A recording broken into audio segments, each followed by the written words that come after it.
G'day guys, James here for another Brew Time update.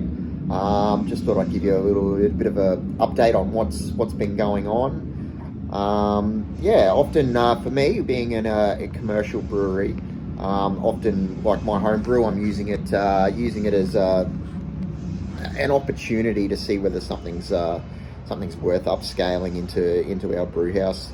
Normally, if I brew something that I really like, I'll take it through to the head brewer and we'll trial it and maybe do another small batch at work and run it through the tap room and see whether it's going to get any traction or not. Obviously in the craft beer world, if you've got your finger on the pulse a little bit, you'll have noticed that lagers are having a real renaissance now. A couple of months ago, I just got back from the craft beer conference in Nashville, and lagers there were super prominent, and that kind of makes sense, as an industry, as the craft beer world grows up. You've got to be living under a rock to ignore the fact that 90% of the market still enjoys a good lager. So for a long time, I guess lager represented big beer, and those of us that were diehard crafties probably ignored lagers at our peril because of what it represented. But I mean, as the industry evolves and as it I guess grows up a little bit, lagers are a great beer. Like, I appreciate a really good, well-made lager, and I appreciate now more and more that you can get a good independent lager as well, and you can go somewhere. Like I said, in Nashville, they were everywhere, and I guess that's what's inspired this brew. I was recently at Meat Emporium in I think it's in Marrickville, it's near Marrickville anyway, in Sydney, and I got myself a nice set of beef ribs. So the inspiration for this beer really came from that. I plan on cooking the ribs low and slow, doing a barbecue soon for my birthday, and I just think having been to quite a few barbecue joints in the States, the smoky, fatty food paired with a really nice, crisp, clean lager just went really, really well.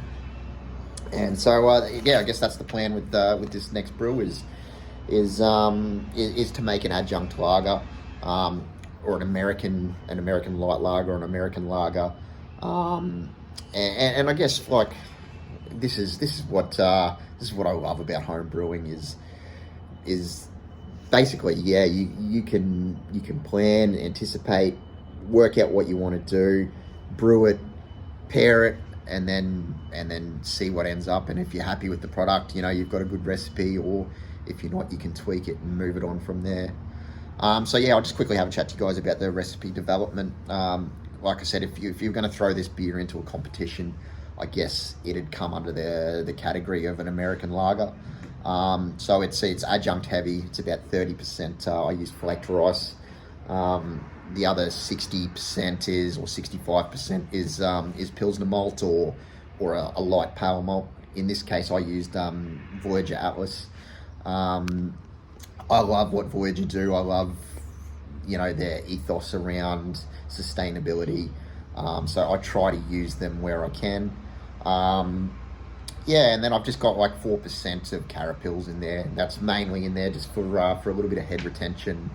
And you'll get a slight bit of cover. Cover's probably not to style, but I'm mainly throwing it in there for head retention. I probably could have used a little bit of wheat, but I went with carapils because I had some on hand. I mashed this one a little bit lower. I was around about 64 degrees. And the main reason for that is I'm just looking for a really fermentable wort. I want this to be really dry finishing, so the less complex the sugar chains are, the more consumable it is for the yeast. Mashed a little bit lower to get a nice dry finish. Hop additions are really, really simple. It's just a bittering addition. I think I used Magnum because I had that on hand as well. and I just bitted it to around 18 to 20 IBUs. I used 3470. I did toy with the idea of getting some like Pilsner, Czech Pilsner yeast or something from Bluestone maybe, but I had 3470 on hand. It's one of those things sometimes when you go through the storage and that's what you've got, so that's what you use.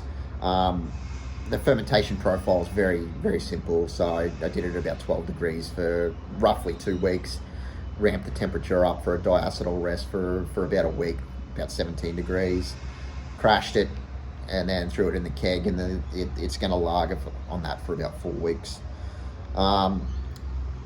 Carbonation wise, I'm hoping to really carb it up. I want it to be fairly highly carbonated. And you know, if you're playing around with water profiles, I used a really soft water profile as well. I'm fortunate, I've got really nice water here in Foster, so I didn't have to do too much in terms of additions. Filtered water, and then I just played around with it just a little bit. But yeah, if you're using RO or anything, just aim for a soft water profile. Again, like, if you can get rid of the chlorine and that sort of stuff, it's obviously going to benefit your beer greatly.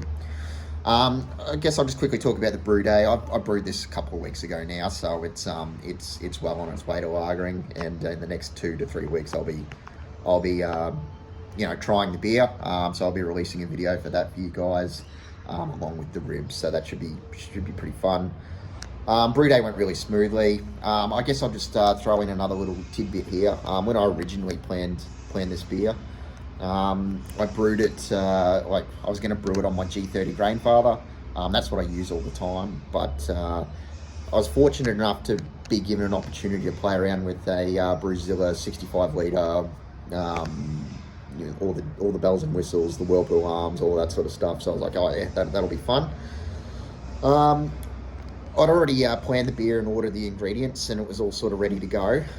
So I guess one thing is that I learned, because I knew it'd change, but I guess for you guys, something that you really need to think about is, once I moved it into that, it changed the efficiency greatly. So I just changed it I use Brewfather. But obviously it changed the efficiency pretty greatly. So I went from about a 1040 original gravity to around 1050. So it completely changed, I guess, the style of beer. Originally it would have been a light lager. Now it sort of moves more into the American lager range. It doesn't matter to me. It's just me drinking it and a few people at the party. And I mean, having a little bit more booze is not going to hurt anybody. But yeah, I guess it's just something worth noting. If you're doing something specific, you've got to make sure you've got your brewing software dialed in, because it can change pretty greatly from vessel to vessel. Yeah, other than that, I guess there's not too much else happening. I'm hoping to release a video soon on a brewing of a red, which is coming up. It's quite cold here, it's nice red weather. But yeah, I'm looking forward to showing you the finished product of the lager, and doing a bit of a rib cook up with you all. So until next time, cheers to good beers, guys.